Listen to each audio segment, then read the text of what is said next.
어제 우리 조카 결혼식이 있어서 이제 마포 이제 공덕동 쪽에 이렇게 갔었는데요.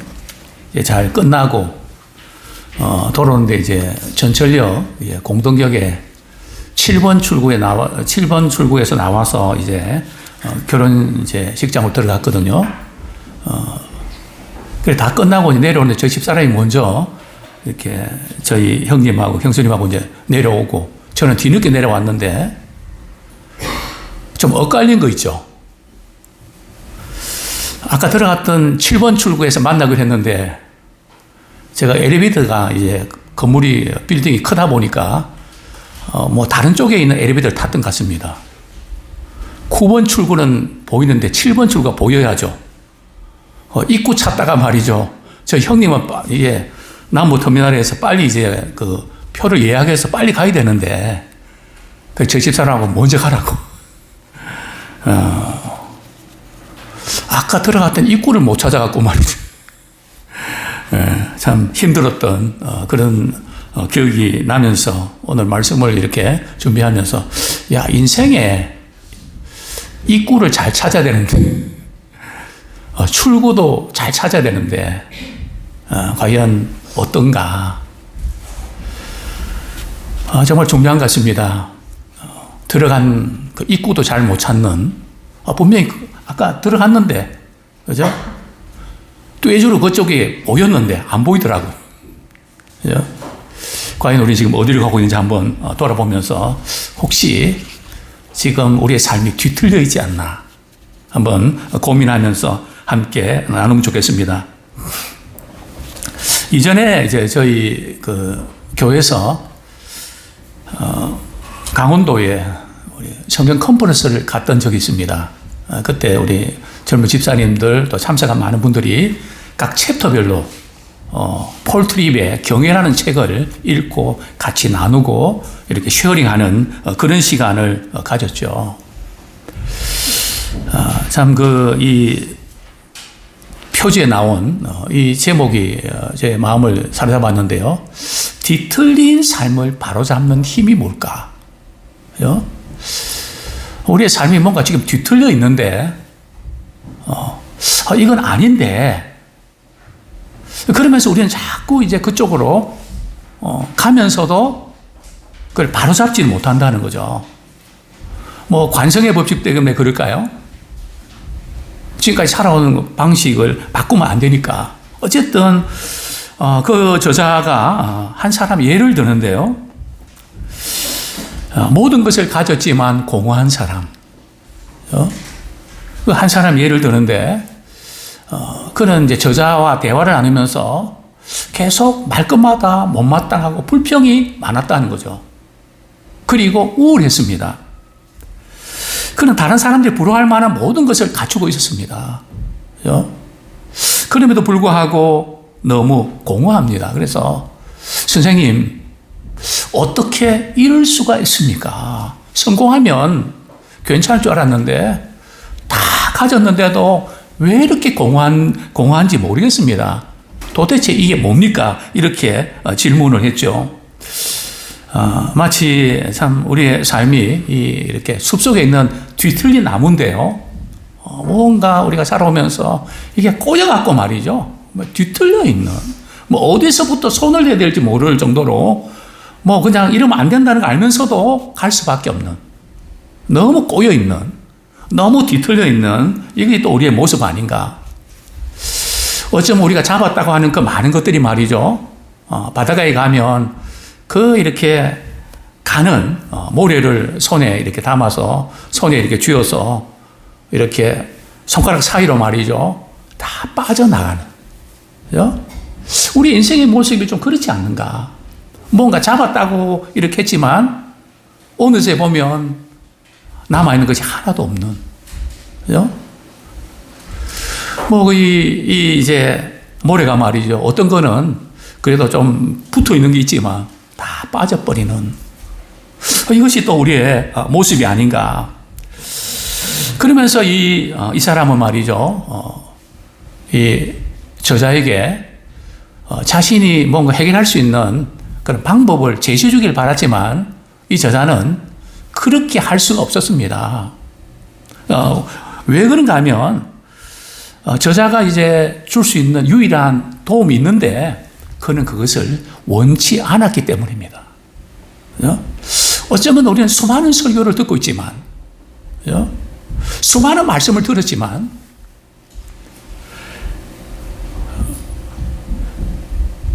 거기서 우리는 해답을 찾고자 하지만 그것을 받아들이려고 하지 않는, 내가 꽁꽁 이렇게 붙잡고 있는 이렇게 그 어떤 거 그 내려놓지 않고 답은 알지만 답을 찾지 않는, 그래서 결국은 아무런 도움을 주지 못하고 이렇게 대화는 끝났다고 그럽니다. 그러면서 그 저자에게 늘 맴도는 그런 말씀이, 사람이 만일 온 천하를 얻고도 자기 목숨을 잃으면 무엇이 유익하리요.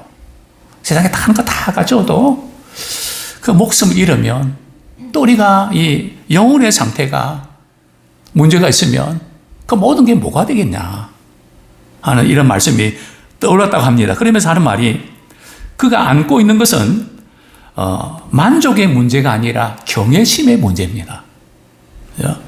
우리는 뭔가 만족하고 불만족스럽고 그런 그 이유를 많이 대지만 사실은 그 근원을 찾아 들어가면 경외심의 문제가 있다. 우리가 어디에 끌리는가? 어디에 마음이 있는가? 그 경외심의 문제가 이렇게 바로 잡히지 아니하면 우리 삶이 틀리게 되어 있다는 거죠. 삶이 꼬이게 되어 있다는 겁니다. 그래서 오늘 바로 그 문제를 조금 한번 다루고 싶은데요. 우리는 성경 66권 가운데 많은 분들이 잠언서를 좋아합니다. 왜 그럴까요? 잠언은 굉장히 실제적인 걸 다루고 있습니다. 삶의 구체적인 문제들을 다루고 있다는 거죠. 뭐 고민 안 하고 그냥 쑥쑥 들어오는, 그래서 잠언을 참 이렇게 좋아하죠. 그런데 잠언에서 반복적으로 계속해서 강조하고 있는 주제가 뭘까요? 잠언하면 떠오르는 게 뭡니까? 하나님을 경외하는 것이 지식의 근본이다. 지혜의 근본이다. 그죠? 잠언 1장 우리 7절 말씀 좋아하지 않습니까? 그런데 뭐 저도 그렇고요. 그동안 우리가 설교를 들으면서 제가 놓쳤던 부분들을 이렇게 좀 돌아보게 됩니다. 삶이 고달프고 힘들어서 그런지 목회자가 말씀을 전할 때에 성경을 통해서 우리에게 주는 유익, 복을 받는 거, 그런 쪽에만 조금 치우쳐 있지 않았던가. 그 성경은 그런 것만 아니거든요. 분명히 그런 거 다루고 있지만은 두 길을 제시합니다. 생명의 길과 사망의 길, 축복의 길과 저주의 길, 이 두 가지를 제시하고 있는데 우리는 축복의 길만 이렇게 제시했지, 그렇게 하지 아니하면 어떤 결과를 초래하는지 그것은 이야기하기가 참 불편하고 힘든 거거든요. 그래서 이것을 우리 애써 피해오지 않았던가. 오늘 성경은 우리 잠언에서 강조하고 있는 것은 말이죠, 하나님을 경외하는 지혜의 근본이다. 그 부분 우리가 잘 알고 굉장히 중요한 부분입니다. 그러나 하나님을 경외하지 아니하면 어떻게 되는가? 그죠? 이 부분을 좀 다루려고 합니다. 그죠? 그래서 제가 이제 은퇴를 앞두고 조금 그동안 조금 이렇게 균형을 잃었던 부분들, 이렇게 이 부분을 조금 이렇게 소홀했구나 하는 것을 이제 한 주 한 주 찾아서 좀 나누고 있는데요. 바로 이제 근원적인 또 실제적인 그런 부분들을 우리 함께 고민하면 좋겠습니다. 예, 우리 폴 트립은 이렇게 역설합니다. 하나님을 경외하는 마음이 내 마음을 만족시키고 그분의 자녀인 내 정체성을 규정하지 아니하면, 즉 하나님의 경외하는 것이 우리 삶의 정체성이 되지 아니하면 이제 문제가 생기는데요. 어떤 문제가 생기는가 하면, 나는 성공이나 성취, 권력이나 그 다음에 통제, 소유나 풍요와 같은 것들에서 정체성을 찾으려고 할 수밖에 없다는 거죠. 즉 하나님을 경외하는 그것의 정체성을 찾지 않으면 눈에 보이는 다른 어떤 것을 우리는 경외하게 돼 있다는 겁니다. 그죠? 하나님을 섬기든지 아니면 다른 것으로 바꿔치기 하든지. 그죠? 그럴 수밖에 없다는 거죠. 그래서 결국 그런 것을 얻기 위해서 미친 듯이 일하면서 수많은 관계와 영적인 삶을 희생시키는 폐해를 초래할 것입니다. 그죠? 그걸 얻기 위해서, 부를 얻기 위해서, 성공을 위해서 얼마나 가까운 식구들을 정말 이렇게 상처를 주고 아픔을 줍니까? 얼마나 많은 것을 희생시키면서 그래도 이렇게 된다는 그 붙잡고 허탄한 그런 우리 삶을 살아오지 않으셨습니까? 분명한 것은 경외심을 되찾을 때 우리의 삶이 제자리를 찾을 수 있습니다. 우리 한번 따라 하시겠습니다. 경외심을 되찾을 때 모든 것이 제자리를 찾을 수 있습니다. 예, 첫 번째로 뒤틀린 삶은 어떤 것일까요? 우리가 하나님을 경외할 때 삶은 올바른 방향으로 나갈 수 있습니다. 그렇죠? 우리는 성공하기 위해서 믿는 거 아니에요. 복을 받기 위해서 믿는 거 아닙니다. 그렇죠? 그것은 부수적인 거거든요. 그게 목적이 아니라는 거죠. 하나님을 경외할 때에 삶이 올바른 방향으로 나갈 수 있다는 거예요. 반대로 하나님을 경외하지 아니하면 탈선하게 되죠. 뒤틀린 삶을 살게 돼 있다는 겁니다. 그죠? 우리는 교회 다니고, 그죠? 예배 드리고, 봉사하고, 이렇게 만족할 것이 아니라, 우리는 평소의 삶 가운데 하나님을 경외하는가? 너 하나님께 이끌리요.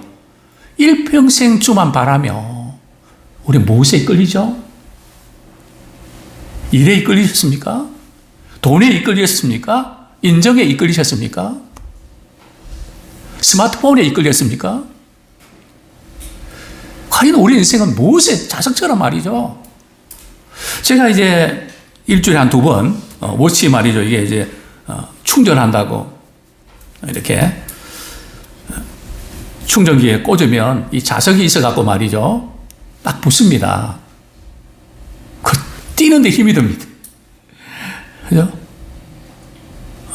우리는 어디에 지금 붙어 있어서 말이죠. 뛰는 게 힘이 듭니까? 그죠? 우리는 어떤 것에 자꾸 이끌려 살아갑니까? 그게 바로 우리가 경외하는 실제입니다. 하나님께 이끌리는가? 하나님의 말씀에 이끌리는가? 저 하나님께 기도하면서 그분과 교제하는 그 시간이 너무너무 좋은가? 아니면 다른 것에 마음 빼앗겨서 살아가고 있는가? 바로 그 부분, 하나님을 경외한다는 게 뭘까요? 우리 잘 아는 대로 하나님 사랑하는 거죠. 또 하나님을 섬기는 것이죠. 하나님을 섬기는 게 무슨 뜻입니까? 바로 하나님이 말씀하시면 듣는 거로 끝나지 않고 반응하는 것. 하나님 그렇게 말씀하셨지? 그죠? 그 말씀이 떠오를 때 그 말씀이 결론되게 하는 것. 그게 바로 하나님을 경외하는 거라는 거죠. 그렇습니다. 우리는 살아가면서 필요한 지식과 정보들이 너무 많이 필요합니다. 그죠? 계속 배워야 되거든요. 뭐 따라가기도 정신 없습니다. 그러나 한번 이것 점검해야 되지 않을까요? 나는 어디서부터 와서 무엇 하다가 나는 어디로 갈까? 진지하게 한번 고민해 본 적 있으십니까? 나는 어디서부터 왔는가?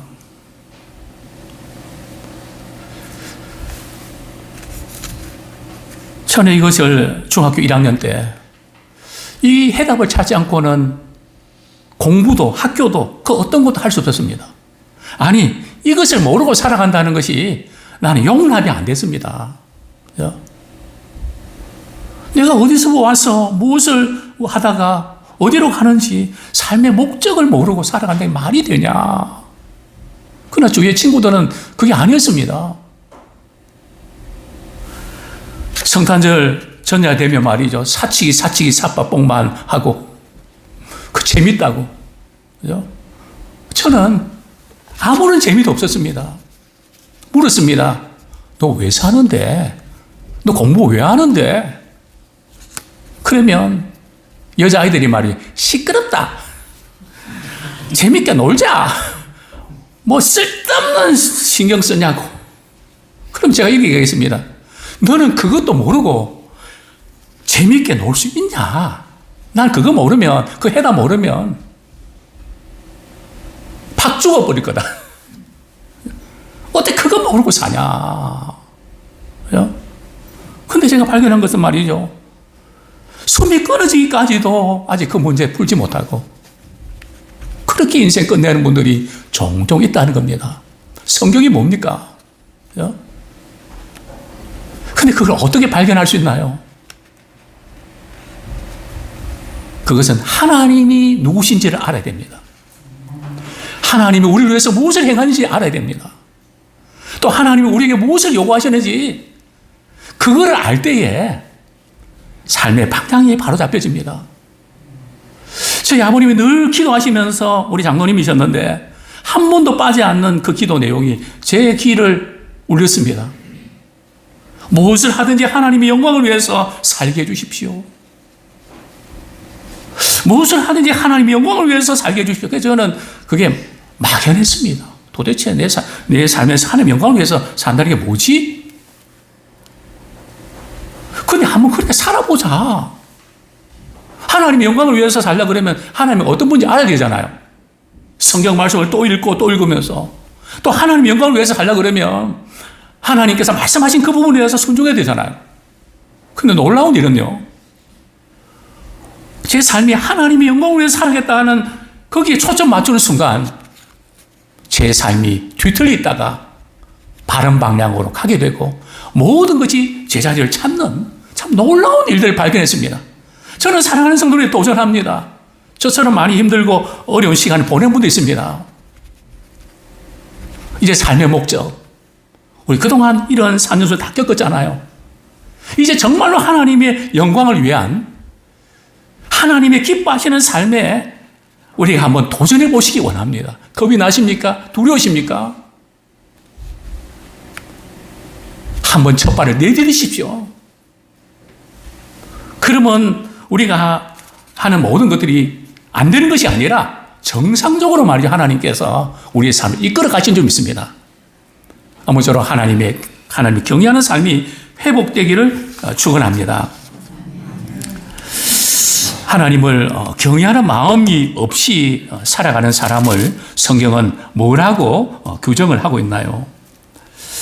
우리 잠언 1장 22절 제가 읽어드립니다. 잠언 1장 22절.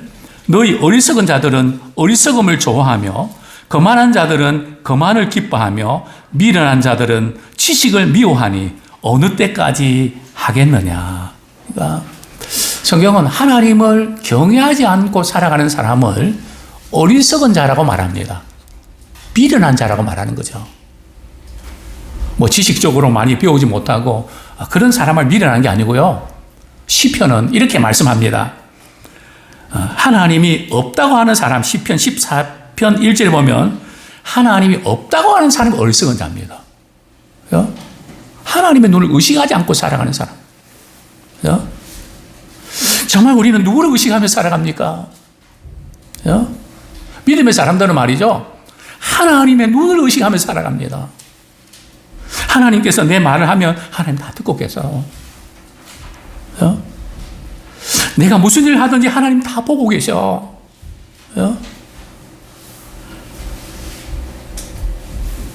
그게 하나님을 경외하는 거죠. 만약 이것이 없다면 진짜 믿음이라고 할 수 있을까요? 우리가 서로 사랑하는 사람이 서로 사랑하면 의식하잖아요. 잘 보고 싶어 하잖아요. 그 눈을 의식하잖아요. 우리가 하나님의 눈을 의식하면서 우리가 살아가는 거, 이게 이제 하나님을 우리가 경외하는 것이죠. 그런데 문제는 이 하나님의 자리에 말이죠, 다른 것들이 버티고 있다는 거죠. 때로는 성공, 때로는 물질, 때로는 권력, 또 때로는 힘, 그 모든 것이 이 하나님의 자리에 이렇게 버티고 있는데, 그것을 성경은 우상이라고 하는 것이죠. 이건 잘못된 경외심이죠. 그렇습니다. 우리 하나님의 영광을 위해서 살아가고 하나님을 경외하면 말이죠, 삶이 이렇게 제자리를 찾게 되어 있습니다. 왜냐하면 하나님이 우리를 창조하신 목적대로 우리가 살아가니까요. 그러나 이것이 뒤틀리면 말이죠, 다 꼬여버립니다. 그렇습니다. 저는 이런 그림 참 좋아합니다. 뭡니까? 이제 컴퍼스죠. 요즘도 컴퍼스를 쓰는지는 모르겠는데요. 저는 어렸을 때 이제 컴퍼스로 이렇게 원을 그리고 그럴 때 원을 이렇게 제대로 한 번에 말이죠, 딱 이렇게 그리질 못했던 것 같습니다. 원을 두 번 이렇게 그리기도 하고, 그죠? 왜 그랬을까요? 컴퍼스의 중심이 흔들리니까. 한 번 흔들려서 그 다음에 하면은 제대로 말이죠, 안 되더라고요. 근데 컴퍼스 이렇게 그릴 때 말이죠, 그 연필은 어떤 연필을 씁니까? 몽땅 연필을 썼던 것 같아요. 저희 때만 해도, 뭐 지금 어떤지 모르겠지만. 근데 우리는 어쩌면, 컴퍼스의 중심을 우리가 염두에 두기보다는, 연필에 신경을 쓰는 것 같아요. 연필이 얼마나 큰가? 연필이 얼마나 작은가? 연필의 색깔이 어떤 색깔일까? 브랜드일까? 아니면 뭐 그냥, 중요한 것은 우리 인생의 원을 말이죠, 그리는데, 과연 우리는 무엇이 중심이 되어서 인생의 원을 그리고 계신가요? 분명 오늘 이 시간에는 두 분의 사람이 있을 겁니다. 하나님 중심으로 인생의 원을 그리는 분이 있고, 다른 분은 내 중심으로 인생의 원을 그리는 분이 있을 겁니다. 어떤 편이죠? 어떤 원을 그려오셨습니까? 어떤 인생을 살아오셨습니까? 우리의 문제는 말이죠, 원이 크고 작고의 문제가 아니라니까요. 콤파스의 문제도 아니라니까요. 어디에 중심을 찍고 그려나가고 있는가? 그 근원에 문제가 있다는 거죠.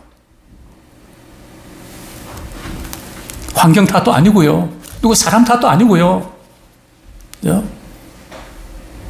과연 나는 무슨 중심으로, 누구 중심으로 인생을, 원을 그리고 있는가? 우리 잠언 1장 19절에 보면 이런 말씀이 나옵니다. 이익을 탐하는 모든 자의 길은 다 이러하여 자기의 생명을 잃게 하니라. 오늘 지금 고수 때문에 말이죠, 캄보디아의 이런 지금 문제가 많이 대두되지 않습니까? 저는 이 말씀 묵상하면서 캄보디아에 일어나고 있는 그 많은 범죄 행위, 이런 부분들이 생각났습니다. 우리 성경 말씀, 우리 두 구절 읽겠습니다. 11절, 12절, 우리 성경 갖고 계신 분들은 우리 13절까지 같이 한번 읽겠습니다. 시작. 그들이 내게 말하기를 우리가 함께 가자. 우리가 가만히 엎드렸다가 사람의 피를 흘리자. 죄 없는 자를 까닭없이 숨어 기다리다가 스월같이 그들을 산채로 삼키며 무덤에 내려가는 자들같이 통으로 삼키자. 우리가 온갖 보화를 얻으며 빼앗은 것으로 우리 집을 채우리니. 하나님을 경외하는 것이 이렇게 문제가 생길 때에 이런 욕심 때문에 다른 사람의 재산을 탈취하고 빼앗아가고 사기치고 이런 온갖 악행과 만행들이 일어나지 않겠습니까? 그렇습니다. 그런데 뒤틀린 삶을 살아가는 사람들의 특징이 하나 나오는데요. 그 특징이 뭘까요? 우리 24절, 25절 같이 한번 읽겠습니다. 시작. 내가 불렀으나 너희가 듣기 싫어하였고 내가 손을 폈으나 돌아보는 자가 없었고 도리어 나의 모든 교훈을 멸시하며 나의 책망을 받지 아니하였으며. 자, 이러한 이렇게 하나님을 경외하지 않는 세상 가운데서도 우리 하나님께서 말이죠, 교회와 또 이렇게 목회자와 또 믿음의 사람들을 통해서 진정한 지혜가 뭔지를 계속 우리의 귀에 들려주십니다. 우리 20절에 보면 지혜가 길거리에서 부르며 광장에서 소리를 높이며 시끄러운 길목에서 소리를 지르며 성문 어귀와 성중에서 그 소리를 발하여 이르되. 우리 일터에서도 텔레비전을 통해서 스마트폰을 통해서 인터넷을 통해서 뭐 여러 가지 매체들 통해서 말이죠. 심지어 자연 만물을 통해서 하나님의 지혜가 무엇인지를 계속 우리에게 들려주거든요. 그죠? 근데 하나님을 경외하는 이 지혜에 대해서는 듣기가 싫은 거예요. 과연 우리는 뭘 듣고 싶어 하시죠? 어떤 것이 듣기가 싫으십니까? 그죠? 그거 보면 우리 삶이 뒤틀려 있는지, 우리 삶이 정상적으로 가고 있는지를 우리가 알 수 있다고요. 그죠? 좀 하나님을 알아가고 싶고, 그분의 말씀을 배우고 싶고, 내가 시간이 주어진다면 하루 종일 성경만 읽고 싶고, 주님이 기뻐하신 일을 하고 싶고, 그런 마음이 있나요? 그런 마음 자체가 아예 없나요? 우리가 연애할 때 사랑하는 사람 알고 싶습니다. 지금 무슨 생각으로 이 글을 썼는지 궁금합니다. 또 읽어보고 또 읽어보고 이게 무슨 뜻이지? 무슨 마음으로 이걸 썼을까? 우리가 고민하지 않습니까? 묵상하지 않습니까? 그러나 오늘 본문에 보면 하나님께서 말씀을 통해서 부르지만 지혜를 주기를 원하지만 듣기 싫어하였고, 하나님께서 도움을 주고 싶어 하지만 관심이 없다는 거죠. 하나님의 도우심에 관심이 없으면 우리 삶이 제대로 돌아갈 수 있을까요?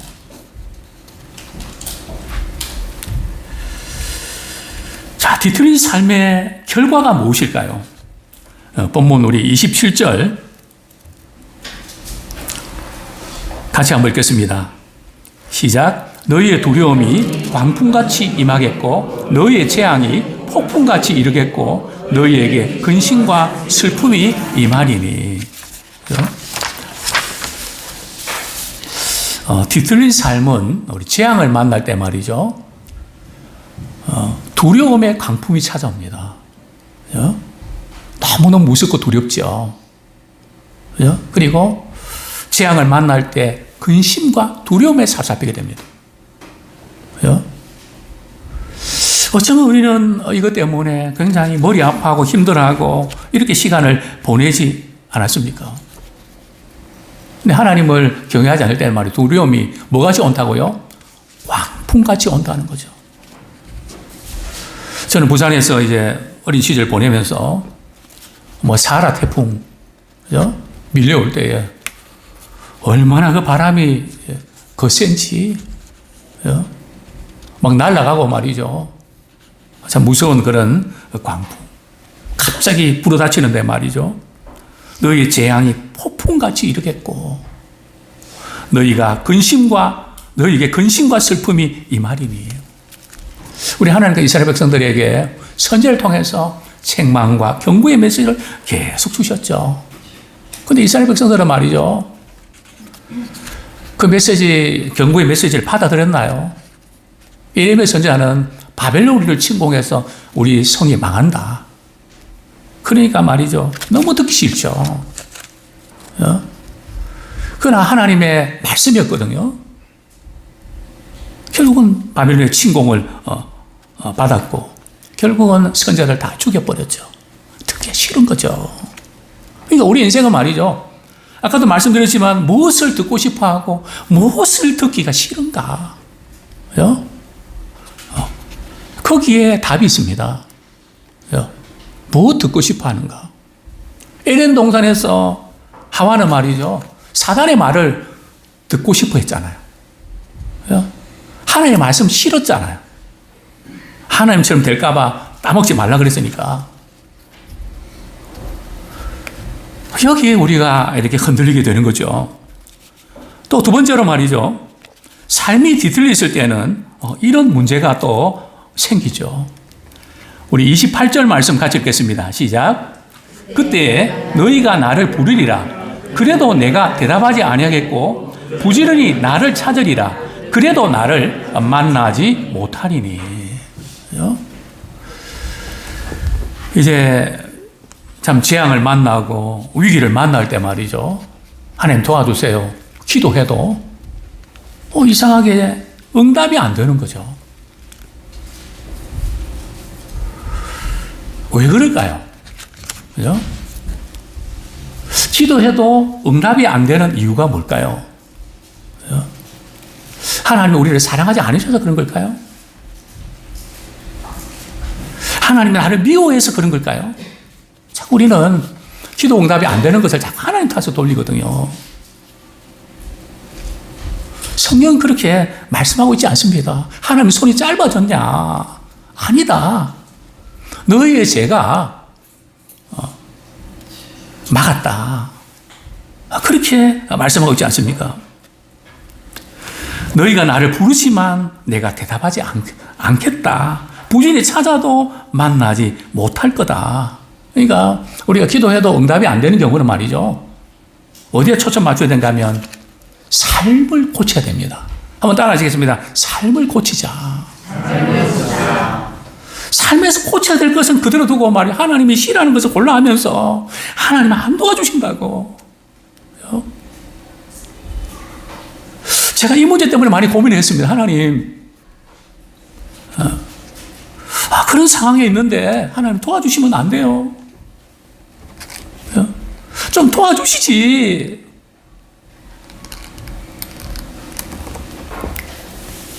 그럴 때 그런 마음을, 그런 생각을 주세요.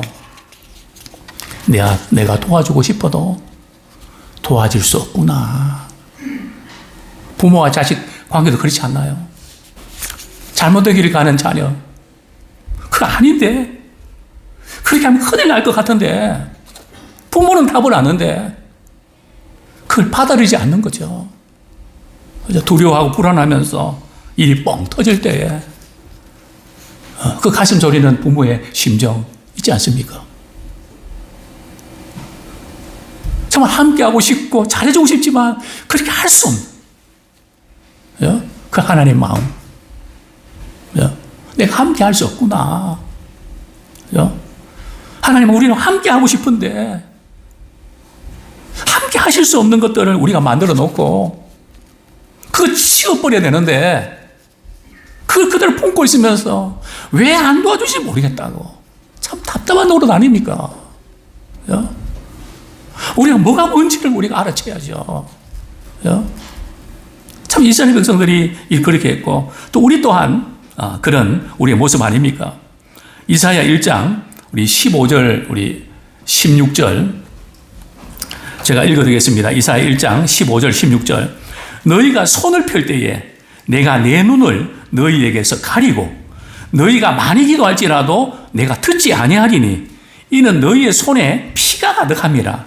너희는 스스로 씻으며 스스로 깨끗하게 하여 내 목전에서 너희 악한 행실을 버리며 행악을 그치고. 손을 펼 때 하나님께 눈을 가리우시겠대요. 기도해도 내가 안 들을 거야. 이는 너희 손에 피가 가득. 무슨 뜻입니까?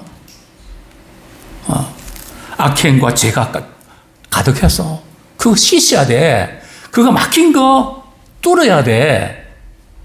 그거 해결하지 않고는 안 돼. 그죠? 우리가 회개하는 건 중요하지만 우리 삶을 고쳐야 됩니다. 뒤틀린 삶을 고쳐야 됩니다. 그리고 하나님과의 바른 관계를 회복하는 우리가 되기를 소원합니다. 이 세상에서 일어나는 크고 작은 많은 부분들이 왜 생겼을까요? 잘못된 경외심의 폐해입니다. 그렇죠? 살인의 근본 원인이 어디 있을까요? 잘못된 경외심이 있죠. 육체적인 학대나 성적 학대도 말이죠. 왜 육체적으로 학대하고 성적으로 학대합니까? 이 잘못된 경외심이 있죠. 가정폭력이나 테러, 불필요한 정치폭력도 마찬가지입니다. 이게 왜 그럴까요? 잘못된 경외심이 그쪽으로 몰고 가는 겁니다. 그죠? 다른 사람의 명예를 훼손하기를 좋아하게 만드는 요인도 잘못된 경외심이고요. 앙심과 원한과 시심을 품고 서로를 대하게 만드는 이 요인도 누구 때문이라고 하지만 사실은 잘못된 경외심에서 비롯되는 거죠. 인종차별은 물론 인간 사회를 공동체가 아닌 전쟁터로 만드는 그거 역시 잘못된 경외심입니다. 잘못된 경외심 마음을 지배하면 서로를 해칠 수밖에 없습니다. 그죠? 잘못된 경외심을 가지니까 벌써 서로를 대하는 태도가 잘못되어 있는데요. 그러니까 악순환을 반복할 수밖에 없는 것이죠. 세 번째로 뒤틀린 삶을 바로잡는 힘은 무엇일까요? 우리 32절, 우리 33절 말씀 같이 한번 읽겠습니다. 시작. 어리석은 자의 퇴보는 자기를 죽이며 미련한 자의 안일은 자기를 멸망시키려니와 오직 내 말을 듣는 자는 평안히 살며 재앙의 두려움이 없이 안전하리라. 먼저 우리가 고쳐야 될 부분들은 바로 이 부분이죠. 어리석은 자의 퇴보. 그죠? 하나님을 경외하지 않고 계속 살아가면서 그저 자기 잘난 맛에 살아가는 그런 모든 것이 참 어리석다고 성경은 말씀합니다. 그저 이 정도 됐으면 됐지 하고 안일한 자, 그 미련한 자의 안일은 자기를 멸망시킨다. 그죠?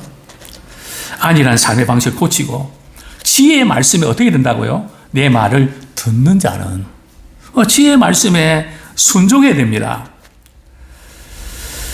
그런데 오늘 본문에서 말씀하고 있는 것은 그러면 말씀에 순종하면 뭐 재앙이나 이런 것들은 아예 없는가요?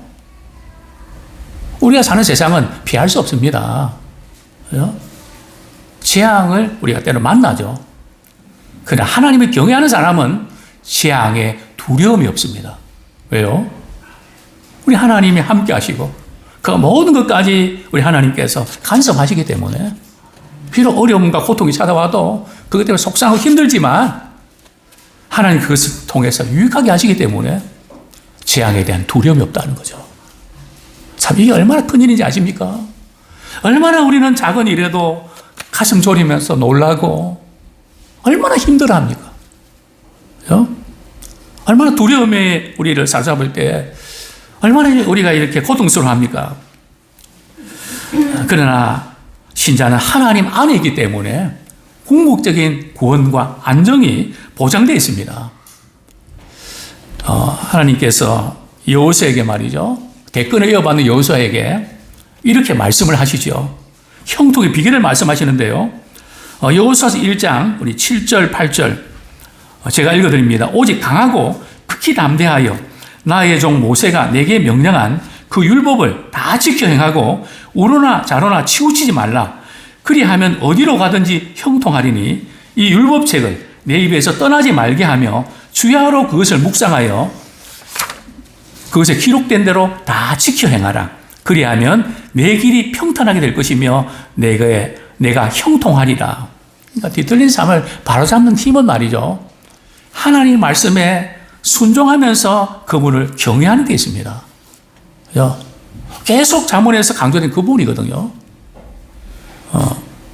말씀을 들으면 이제는 우리가 듣고 끝나지 말고 한 말씀이라도 그게 반응하는 자 되기 원합니다.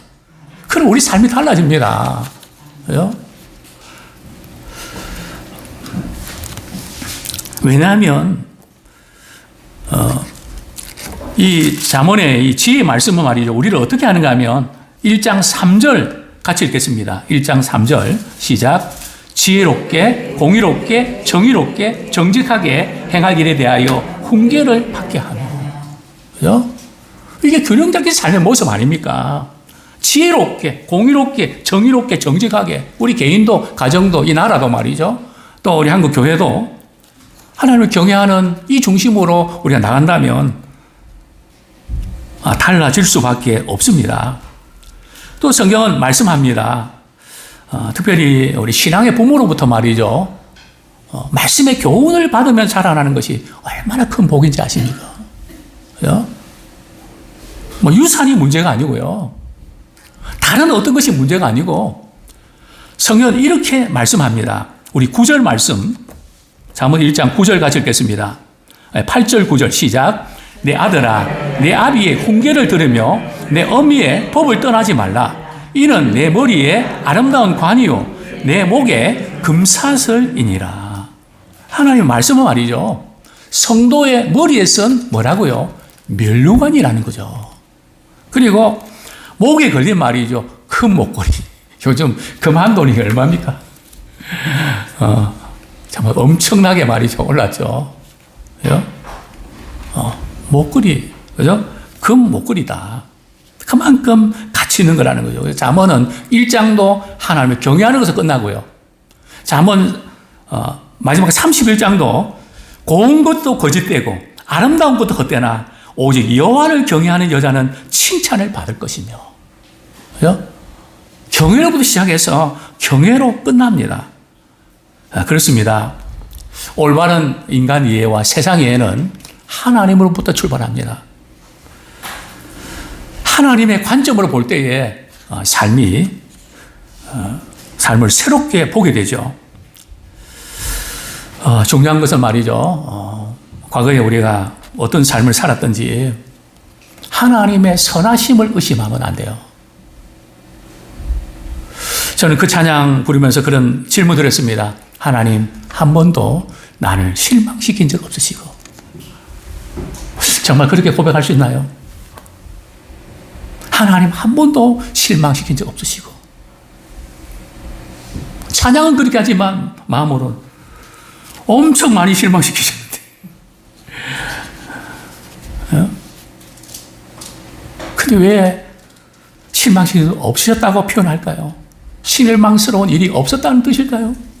만세 형통했기 때문에 그럴까요? 아니요. 그죠? 정말 내가 생각할 때 실망스러움이 많이 있었을 겁니다. 그러나 지나고 보니까 하나님께서 그 실망스러운 부분까지도 유익하게 하시고. 그죠? 그래서 우리 신앙은 말이죠. 깨닫는 건데요. 마음이 이제 이해도 안 되고 마음 상할 때 살아보니까 하나님 그래서 그랬네요. 하나님 그래서 그러셨네요. 그죠? 그것을 다 깨달아가면서 그렇구나. 하나님 한 번도 실망시킨 적 없으시고 문제가 없었다는 거 아니에요. 서운한 마음이 없었다는 거 아니에요. 하나님의 손길을 보니까 하나님 정말 그렇게 하셨네요. 하나님의 선하심을 의심하면 거기에 문제가 생깁니다. 하나님의 선하심 의심하는데 말씀에 순종한 마음이 생기겠어요? 하나님의 선하심을 의심하는데 하나님 기뻐하신 일을 하고 싶을까요? 내가 좋은 대로 하죠. 내가 하고 싶은 대로 하죠. 그러나 하나님의 선하심을 의심한다면 지금 당장 손해가 되고 뭐 힘들어도 이전에 나를 인도하신 그 하나님, 나 장래에도 우리 하나님 인도하실 줄 믿습니다. 이해할 수도 하나님 신뢰합니다. 제가 그렇게 할게요. 하나님 선하심 의심하면 그런 순간이 우리 올 때마다 하나님의 선하심을 확증하는 자 되기를 소원합니다. 그것이 바로 서야 말이죠. 시험을 이길 수가 있습니다. 그죠? 안 그러면 신앙생활 하는데 모든 것이 무너집니다. 잠언 28장 4절입니다. 항상 우리 같이 한번 읽어볼까요? 시작. 항상 경외하는 자는 복되거니와 마음을 완악하게 하는 자는 재앙에 빠지리라. 그러니까 항상 경외하는 자는 복되다는 거죠. 근데 마음에 말이죠. 완악한다는 것은 말씀을 자꾸 밀어내는 거죠. 하나님이 이런데 어떻게 이럴 수 있습니까? 자꾸 그런 것들이 가득해서 말이죠. 하나님의 선하심을 받아들일 수가 없습니다. 자꾸 섭섭한 것만 생각이 납니다. 마음이 안 드는 것만 생각이 납니다. 그러니까 하나님의 말씀을 듣고 싶겠습니까? 배우고 싶겠습니까? 이사야 66장 2절 말씀 제가 읽어드리겠습니다. 물은 마음이 가난하고 심령에 통회하며 내 말을 듣고 떠는 자 그 사람은 내가 돌보려니와. 하나님이 돌보신 사람이 누구라고요? 하나님의 말씀을 듣고 떠는 자. 하나님의 말씀이면 그대로 반응한 자. 그렇습니다. 이제 말씀을 맺겠습니다. 우리의 마음은 항상 무엇인가를 경외하게 마련입니다. 마음속에 이루어지는 생각, 소원, 동기, 목적, 선택은 무엇을 경외하는가에 따라 달라집니다. 우리가 무엇을 경외한다, 우리의 생각도, 소원도, 동기도, 선택도 달라진다는 거죠. 크게 두 가지입니다. 우리는 어떤 것을 경외하는가 말이에요. 우리의 마음이 땅의 것, 세상에 대한 경외심에 사로잡혀 있느냐, 아니면 하나님 나라와 그분의 사역에 사로잡혀 있는가, 즉 위의 것에 사로잡혀 있는가, 둘 중에 하나인데요. 우리가 교회를 또 복음을 위해서 섬기는 일을, 또 다른 사람의 관계를 부속물로 취급하는 이유는 말이죠. 우리가 이 세상에서 참된 만족과 행복을 구하기 때문입니다. 그래요? 우리 하나님의 일과 또 주님의 일은 부수적인 것이고, 내가 원하는 것은 세상에서 만족과 행복을 구하기 때문에 그게 액세서리로 여겨진다는 거죠. 필요는 한데 달고 다니는데 액세서리라는 거죠. 그래서 이런 사람은 그저 교회를 출석하죠. 감사함으로 출석하는데 말이죠. 이게 삶의 본질적인 그런 측면은 아니죠. 그러다가 우리 마음이 차츰 하나님과 그분의 사역에 대한 경외심에 사로잡힌 말이죠. 교회를 출석하는 것이 아니라 삶의 중요한 헌신이 이루어지는 것이 바로 교회입니다. 그죠? 참 우리는 교회 생활이 말이죠. 우리 삶의 중요한 하나님을 경외하는 그 중심이 형성되고 그 중심을 가지고 세상을 살아갈 때에 하나님을 경외하며 올바른 방향으로 나가는 우리 모두가 되기를 소원합니다. 뒤틀린 삶을 바로잡는 힘은 하나님에 대한 경외심이 있습니다. 그래서 우리가 매주 예배드리고 함께 신앙은 너무 중요합니다. 하나님을 경외심을 회복할 때 말이죠. 우리 삶이 바로 방향을 찾아갈 수 있습니다. 우리 옆에 우리 그렇게 서로 인사하겠습니다. 하나님에 대한 경외심을 회복합시다. 이 시간 말씀 붙잡고 삶이 뒤틀려 있지 않습니까? 그러나 그렇게 할 수밖에 없지 않습니까? 하나님, 내 삶이 고쳐지기 원합니다. 하나님에 대한 경외심으로 회복되기 원합니다. 두렵습니까? 불안합니까? 우리가 믿을 수 있는 유일한 분은 바로 하나님이십니다. 독생자 예수 그리스도까지 내어주신 그분이 말씀하실 때 우리는 거기에 반응하면 시작해 보십시오. 우리 인생이 달라질 것입니다. 놀랍게 변화될 것입니다. 이 기쁨과 이 복을 우리가 누리게 해달라고 회개와 결단의 기도 드리겠습니다.